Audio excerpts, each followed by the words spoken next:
परम सत्कार योग गुरु प्यारी सात संगत जी, राधा स्वामी जी। सात संगत जी, एक ऐसी प्रार्थना के बारे में बाबा जी ने बताया है जिसको करने के बाद आपके सब दुख दूर होने लगेंगे और मालिक की अपार कृपा आप पर होने लगेगी जी। कुछ ही दिनों में आपको अपने जीवन में बदलाव नजर आने लगेंगे जी। जो भी इस प्रार्थना को हर रोज सुबह शाम मालिक को याद करते हुए दोहराता है जी, उसके जीवन में मालिक किसी भी चीज की कमी नहीं आने देता जी। आप यकीन कीजिए कि ये 6 शब्दों की छोटी सी प्रार्थना आपका जीवन बदल देगी जी।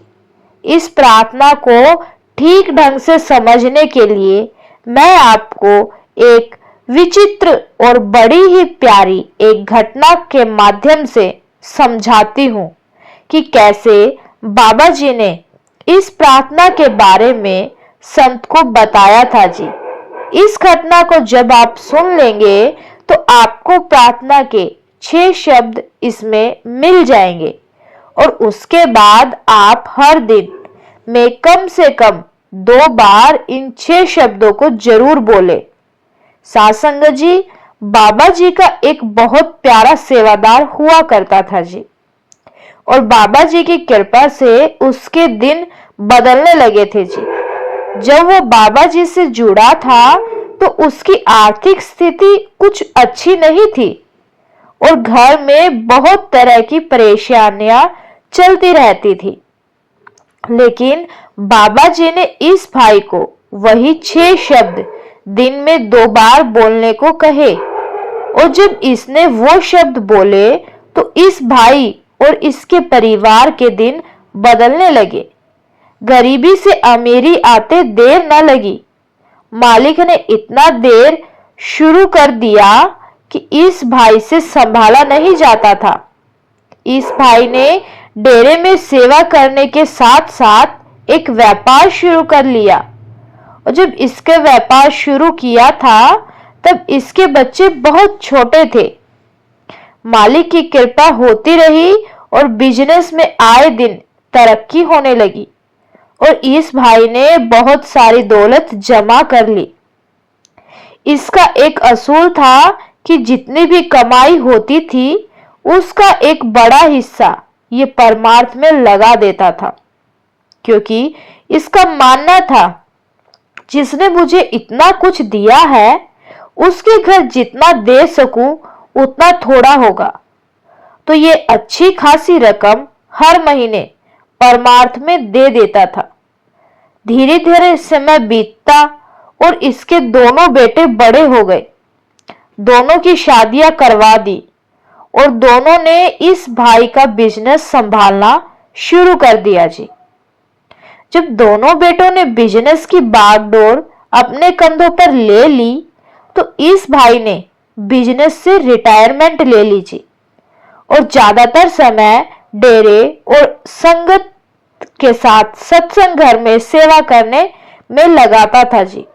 समय और आगे बढ़ा और अब क्योंकि शुरू से ही इस भाई का भजन सिमरन और सेवा बहुत ज्यादा रही थी तो इसको एहसास हो गया कि अब जाने का समय नजदीक है। तो इसने अपने दोनों बेटों को अपने पास बुलाया और दोनों को एक बैंक अकाउंट की पासबुक देते हुए कहा कि बेटा, ये बैंक अकाउंट मैंने आज तक तुम्हें नहीं बताया था। इस अकाउंट में जितने भी पैसे पड़े हैं वो मैंने इसीलिए अलग से जमा करके रखे हैं कि कभी कोई बड़ी दिक्कत आई तो ये पैसे काम आ जाएंगे। लेकिन अब मेरा जाने का टाइम आ गया है तो मैं इस अकाउंट को तुम दोनों के हवाले करता हूं। याद रखना, इस अकाउंट से पैसे तभी निकालना जब तुम्हें सच में इन पैसों की जरूरत हो। और हर रोज मालिक से 6 शब्दों की ये प्रार्थना बोलना। सुबह शाम मालिक की याद में बैठकर इस प्रार्थना को बोलना तो मालिक तुम्हें कभी भी ऐसा दिन नहीं दिखाएगा कि तुम्हें इस बैंक अकाउंट से पैसे की जरूरत पड़ जाए। सेवादार भाई ने अपने दोनों बेटों को 6 शब्द की एक प्रार्थना बताई और अब वो बिल्कुल निश्चित हो गया। और जैसे कि सेवादार भाई को एहसास हो गया था, तो एक दिन सेवादार जी ने चोला छोड़ दिया। परिवार वालों ने सेवादार भाई का संस्कार किया और उसके बाद दोनों बेटे फिर से अपने पिता के बिजनेस को संभालने में लग गए जी। बिजनेस में बिजी होने के कारण दोनों अपने पिता की बताई 6 शब्दों की प्रार्थना को भूल गए। पूरा दिन बस पैसे कमाने में लगे रहते, परमार्थ की तरफ जरा भी ध्यान नहीं दिया। समय आगे बढ़ता गया और कई साल के बाद इनके बिजनेस में मोटा नुकसान होने लगा। इन्हें समझ नहीं आ रहा था कि बिजनेस में नुकसान क्यों हो रहे हैं। दोनों भाई परेशान रहने लगे और एक दिन बड़े भाई को पिता की बात याद आ गई कि पिता ने समझाया था कि 6 शब्दों की प्रार्थना को हर रोज बोलना है। अगर रोज बोलोगे तो मालिक की कृपा होती रहेगी। लेकिन इतने सालों के बाद दोनों बेटे उस प्रार्थना को भूल गए थे कि आखिर वो प्रार्थना और उसके शब्द थे कौन से। दोनों ने बहुत सोचा, दिमाग पर बहुत जोर दिया, लेकिन कई साल पहले पिता की बताई इस प्रार्थना को याद नहीं कर पाए। एक बार ये दोनों अपने घर बैठे हुए थे। इनके घर एक साधु महाराज भिक्षा मांगने के लिए आ गए। साधु ने जैसे ही इनके चेहरे को देखा तो साधु समझ गया कि ये परेशान है। साधु ने परेशानी का कारण पूछा तो दोनों बेटों ने कहा कि आप एक साधु होकर आपको तो पता होगा कि वो कौन से 6 शब्दों की प्रार्थना होती है जिससे मालिक की कृपा होने लगती है। साधु कहने लगा कि मैं तो एक ही प्रार्थना को जानता हूं, भगवान सबका भला करे। दोनों बेटे कहने लगे कि जी नहीं, हमारे पिताजी ने तो कुछ और ही प्रार्थना बताई थी जो 6 शब्दों की थी। साधु कहने लगा कि आप मंदिर में किसी अच्छे पंडित से मिलो, ऐसी किसी प्रार्थना के बारे में पंडित जरूर जानता होगा। तो साधु की सलाह पर दोनों एक मंदिर में पहुंच गए और यही सवाल पंडित से पूछने लगे। पंडित ने कहा कि जी मुझे तो भगवान की आरती के बारे में पता है और मैं तो हर रोज यही आरती प्रार्थना के रूप में करता हूं। दोनों भाई वहां से भी मायूस होकर वापस लौट आए।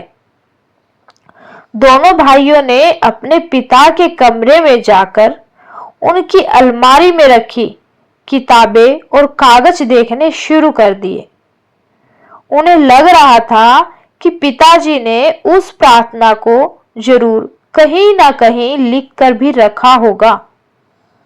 लेकिन बहुत देर ढूंढने के बाद उन्हें कुछ नहीं मिला।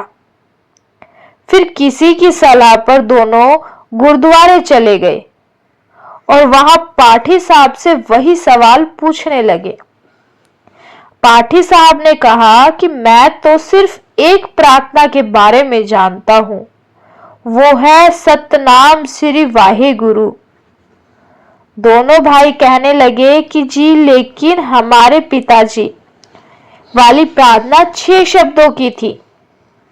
पाठी साहब ने कहा कि जी उनके बारे में मैं नहीं जानता। बहुत भटकने के बाद एक दिन दोनों भाई डेरे पहुंच गए और मन को शांत करने के लिए बाबा जी के सवाल जवाब प्रोग्राम में जाकर बैठ गए। बाबा जी ने संगत के सवालों के जवाब देने शुरू किए। और एक भाई ने पूछा कि बाबा जी, पैसों की वजह से मैं बड़ा दुखी रहता हूं। तो इस भाई को जवाब देते हुए बाबा जी ने उसको समझाया कि बेटा, मालिक ने जो दिया है, जितना दिया है, उसका शुक्र करो। मालिक से सुबह शाम अरदास करो, हे मेरे मालिक, तेरा शुक्र है। मालिक से कभी शिकायत मत करो। जैसे ही दोनों ने बाबा जी की बात सुनी तो दोनों एक दूसरे को देखने लगे और दोनों के चेहरे पर मुस्कान आ गई। पंडाल से बाहर आने के बाद दोनों ने एक दूसरे से कहा कि यही प्रार्थना तो पिताजी देकर गए थे, हे मेरे मालिक, तेरा शुक्र है। दोनों की खुशी का ठिकाना ना रहा। दोनों इतने दिनों से भटक रहे थे और बाबा जी के सवाल जवाब कार्यक्रम में दोनों को उनके सवाल का जवाब मिल गया। दोनों वापस घर आए और हर वेले मन में प्रार्थना करते रहे। खाना खाते तो प्रार्थना, घर से निकलते तो प्रार्थना। ऐसा कोई काम नहीं था जो ये दोनों इस प्रार्थना के बिना करते थे। समय बीता और इनके दिन फिर से बदलने लगे। फिर से बिजनेस में फायदे में चलने लगा। साथ संगत जी, बाबा जी ना जाने हजारों बार संगत को कह चुके हैं कि मालिक सुख दे तो शुक्र करो, दुख दे तो सब्र करो, मालिक पर विश्वास करो। साथ संगत जी, जो भी संगत हर वेले ये प्रार्थना दोहराती है, हे मेरे मालिक, तेरा शुक्र है, उसके पास मालिक कभी किसी चीज की कमी नहीं आने देता। और जो इंसान हर वेले मालिक से शिकायत करता रहता है, उसके पास से मालिक सब कुछ वापस ले लेता है। एक बार बाबा जी ने संगत को कहा था कि कोई कहने लगा कि मेरे पास जूते नहीं हैं। फिर मैंने किसी को देखा, उसके पास पैर नहीं है। तो साथ संगत जी, जब मालिक ने हमें सब कुछ पहले से ही दे रखा है, तो हम क्यों नहीं मालिक का शुक्र करते? क्यों हर समय शिकायत करते हैं? हमेशा अपने से ऊपर वालों को देखकर मालिक से शिकायत करते हैं कि हमारे पास वो क्यों नहीं है जो उसके पास है। मालिक ने इंसान का जामा दे दिया, ये क्या कम है? किसी चीज के लिए ना सही, इस इंसानी जन्म के लिए तो मालिक का शुक्र कर ही सकते हैं ना। इस प्रार्थना में इतनी ताकत है जो किसी के भी दिन बदल सकती है। साथ संगत जी, अभी वीडियो में बने रहिए। अब मैं आपको एक और बात के बारे में बताती हूँ। साथ संगत जी, हमें हर रोज इस प्रार्थना को तो पढ़ना ही है, लेकिन इससे पहले हमें एक और जरूरी काम करना है, जो मैं आपको अब इस घटना में बताने जा रही हूँ।